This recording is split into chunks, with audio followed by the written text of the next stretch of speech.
ہماری army chief سے ملاقات ہوئی اور 1-on-1 ملاقات ہوئی. میں اور علی امین گنڈاپور وہاں پہ تھے اور آرمی چیف تھے. پھر عمران خان نے بھی اڈیالہ جیل میں صحافیوں کے ساتھ اس خبر کو شیئر کیا کہ جی جو بیرسٹر گور ہیں ان کی ملاقات ہوئی آرمی چیف سے اور یہ بڑا ہی خوش آئند ہے. عمران خان نے اس کو بڑا ہی خوش آئند قرار دیا گیا.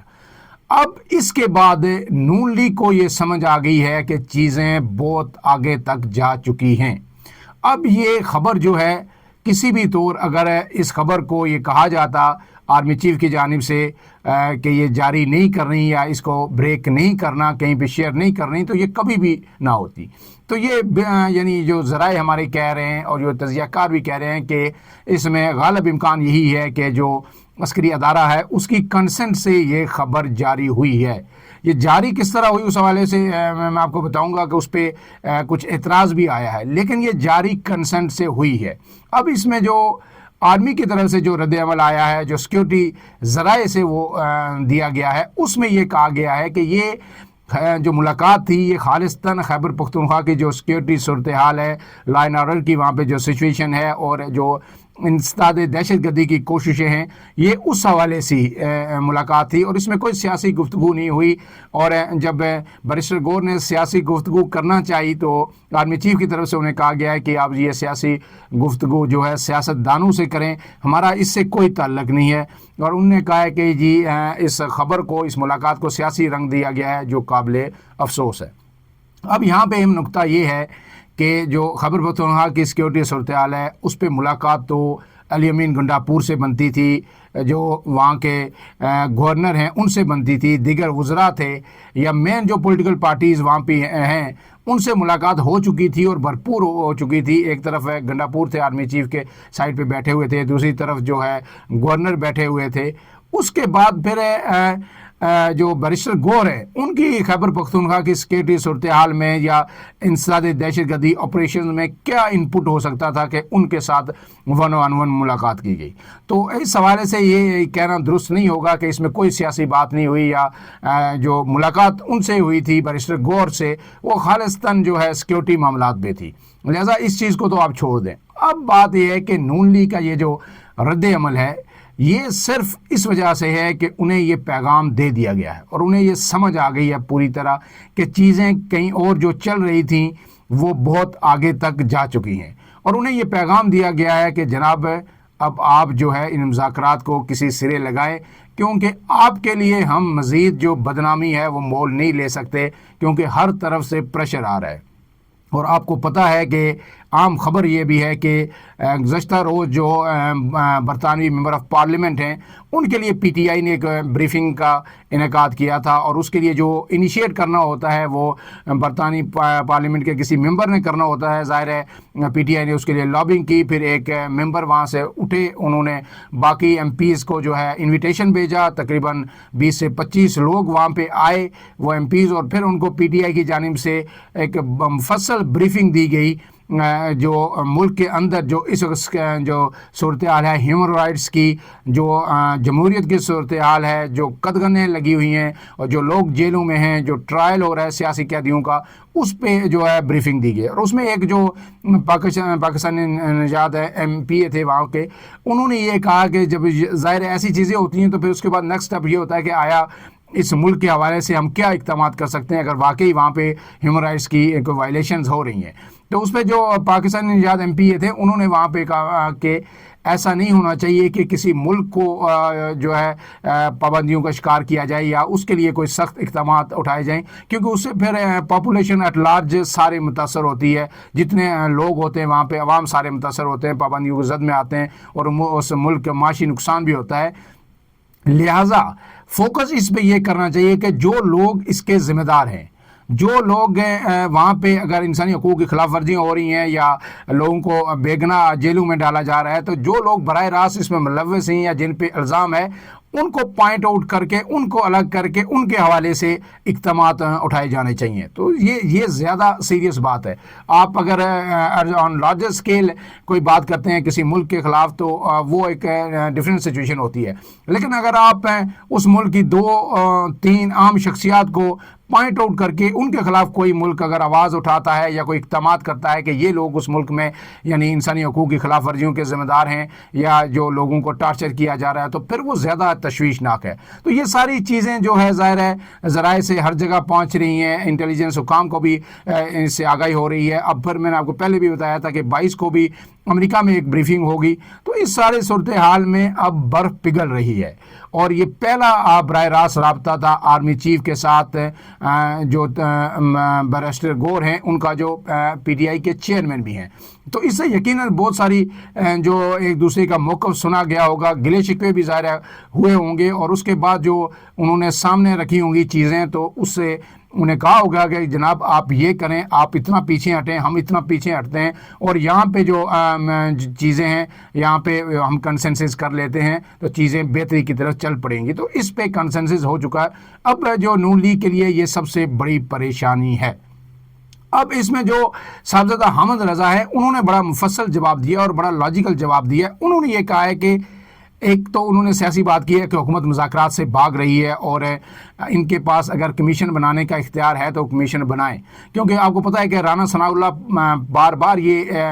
پی ٹی آئی کی کمیٹی سے یہ کہہ رہے تھے کہ ہم سے وہی کچھ ڈیمانڈ کریں جو ہم آپ کو دے سکتے ہیں, ہمیں اس سے زیادہ ڈیمانڈ نہ کریں جو ہمارے اختیار میں نہیں ہے. یعنی وہ کہہ رہے تھے کہ اگر ہم ملاقات نہیں کروا سکتے آپ کی, اتنے دنوں بعد ملاقات ہوئی اور پھر سنڈے کو ہوئی, اور سنڈے جب ورکنگ ڈیز میں ہم نہیں کروا سکے تو سنڈے میں بھی حکومت نے نہیں کروائی, کسی اور نے کروائی ہے پی ٹی آئی کی کمیٹی کی عمران خان سے ملاقات جو ڈیرہ جیل میں ہوئی تھی. تو باقی ہم آپ کو کیا دے سکتے ہیں. لیکن آج انہیں ہیٹ فیل ہوئی ہے, رانا ثناء اللہ کو بھی ہوئی ہے, اور انہیں بھی کہا گیا کہ جناب آپ تو وکالت کر رہے تھے مذاکرات کی, مذاکرات کہیں اور ہو رہے تھے, اور اس کا جو ہے خبر بھی اب آپ کے سامنے آ گئی ہے. لہٰذا جائیں پریس کانفرنس کریں اور ان کو آڑے ہاتھوں لیں, نہیں تو جب ہم نہیں رہیں گے تو پھر آپ کا بھی کچھ نہیں رہے گا. تو ظاہر ہے یہ وہ ساری چیزیں اس پریس کانفرنس میں بڑی واضح ہو رہی تھی نون لیگ کی. لیکن جو حامد رضا صاحب نے جو بات کی وہ اہم ہے. انہوں نے یہ کہا کہ دیکھیں ہم نے تمام چیزیں یہ سمجھتے تھے کہ ہم ٹی او آرز نہیں دیں گے کمیشن کے حوالے سے, ہم نے وہ دے دیے, اور یہ سمجھتے تھے کہ ہم نام لکھ کے دیں گے کہ یہ ہمارے سیاسی قیدی ہیں, یہ اتنے سال سے جیلوں میں ہیں, لہٰذا ان کو رہا کیا جائے. اور یہ نام وہ ہمارے نام اٹھا کر پھر انہوں نے ایک پروپیگنڈا کرنا تھا, اور انہوں نے این آر او کا بیانیہ بنانا تھا. انہوں نے کہا ہم نام بھی دیں گے, ہم شواہد بھی دیں گے, ہم نے جو ہے کچھ نام ان کے ساتھ یعنی جو زخمی لوگ تھے ہمارے یا شہید ہوئے تھے زبانیں ہم نے شیئر بھی کیے. لیکن یہ سب چیزیں جو ہمارے پاس اگر جو ایویڈنسز ہیں یا جو نام ہیں شہداء کے ہیں یا جو لوگ مسنگ پرسن ہیں یا جیلوں میں, یہ حکومت کو نہیں دینے, ہم نے دینے ہیں جوڈیشل کمیشنز جو 2 بنیں گے, ہم نے ان کے سامنے رکھنے. حکومت سے تو ہمارا مطالبہ ہی سیدھے 2 مطالبات ہیں کہ ایک آپ 9 مئی کے لیے ایک الگ کمیشن بنائیں تحقیقات کے لیے, اور ایک جو ہے 26 نومبر کے لیے بنائیں تاکہ سیاسی قیدیوں کا بھی اس میں تعین ہو. تو ان دونوں کمیشن کو جب یہ کمیشنز بن جائیں گے تو ہم اپنے بھرپور ثبوت شواہد ان کے سامنے رکھیں گے, اور جو مسنگ پرسن ہیں اپنی کوششوں سے ہم نے ان کا بھی پتہ چلایا ہے, ان کا بھی ڈیٹا ہم نے مرتب کیا ہے, تو وہ بھی ہم ان کے سامنے جو ہے کمیشن کے سامنے رکھیں گے. اس لیے یہ ان کا بلا جواز ہے یہ اعتراض ہے رانا ثناء اللہ کا یا حکومتی ٹیم کا کہ جی ہمیں نام نہیں دیے گئے, ہمارے سامنے کوئی ایویڈنسز شیئر نہیں کی گئیں, اور جو ہے کسی کا کوئی ایف آئی آر ہمیں نہیں دی گئی. تو یہ تو ہم نے انہیں دینی نہیں تھی. ہم نے کہا تھا کہ یہ ٹی او آرز ہیں, یہ ہمارے مطالبات میں ان پہ آپ کمیشنز بنائیں, اور کمیشن کسے بنائیں کہ چیف جسٹس کے نگرانی میں بنائیں یا پھر 3 سپریم کورٹ کے سینئر ججز پہ بنائیں. جب کمیشن بن جائیں گے تو پھر کمیشن ظاہر ہے ہم سے بھی چیزیں مانگے گا, آپ بھی اپنی چیزیں وہاں پہ دیں گے, تو پھر تو ہم اس کمیشن کے سامنے چیزیں رکھیں گے. اور انہوں نے یہ پھر یہی چیزیں جو پھر عمر ایوب نے بھی کہا, اور انہوں نے کہا کہ ہم بانی پی ٹی آئی کے لیے کی رہائی کے لیے کوئی ایگزیکٹو آرڈر نہیں مانگ رہے, اور جو آج انہوں نے جو دیے ہیں مطالبات اس میں عمران خان کا بھی نام کہیں بھی نہیں ہے. صرف یہ ہے کہ جو ہمارے سیاسی قیدی ہیں ان کو رہا کیا جائے, اور اس حوالے سے سیاسی جماعتوں سے بھی تعاون طلب کیا گیا ہے حکومتوں سے, اور ساتھ کہا گیا ہے کہ ایک کمیشن بنائیں. تو بالکل صحیح ہے, جب کمیشن بنے گا تو پھر حکومت بھی اپنی چیزیں اس کے سامنے رکھے گی اور پی ٹی آئی بھی رکھے گی, اور اس کے بعد پھر کمیشن اپنی فائنڈنگ دے گا. اس لیے فی الوقت جو کل کی بڑی اہم جو ایک پیش رفت ہونے والی ہے وہ ہے 190 ملین پاؤنڈ کا فیصلہ، اور توقع یہ کی جا رہی ہے اب تک کہ کل یہ فیصلہ جو 3 بار پہلے مؤخر ہو چکا ہے وہ اب کل آئے گا۔ اور آج علی خان نے بھی کہا ہے کہ عمران خان چاہتے ہیں کہ فوری طور پر یہ فیصلہ آئے۔ حکومت اس سے پہلے جو ہے نا اس کو ایک تلوار کے طور پر عمران خان کے سر پر لٹکا رہی تھی، لیکن عمران خان کو اس سے ذرا بھی خوف نہیں ہے، کیونکہ ان کے 8 مقدمات پہلے بھی اسی طرح کے ان کے فیصلے بھی ہو چکے ہیں، پھر ان میں ضمانتیں بھی ہو چکی ہیں، تو عمران خان کہتے ہیں یہ بھی کر کے دیکھ لیں، اس کے بعد دیکھیں گے کیا ہوگا۔ تو کل یہ فیصلہ اگر نہیں آتا، ایک یعنی چوتھی دفعہ بھی یہ ڈیلے ہو جاتا ہے، تو پھر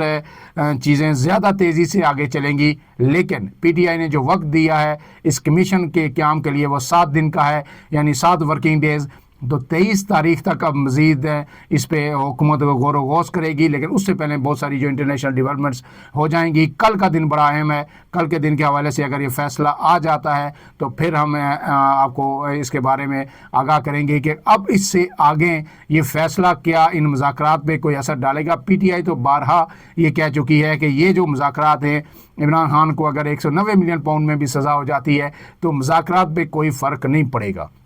اور اگر بات جو ہے آرمی چیف تک پہنچ گئی ہے، مذاکرات وہاں سے براہ راست شروع ہو گئے ہیں، تو پھر بے شک عمران خان کو سزا ہو جائے۔ میرا خیال یہی ہے کہ ان مذاکرات پہ کوئی فرق نہیں پڑے گا اور یہ مذاکرات نتیجہ خیز ضرور ہوں گے۔ اپنے میزبان عمران اعظم کو اجازت دیجیے، اللہ حافظ۔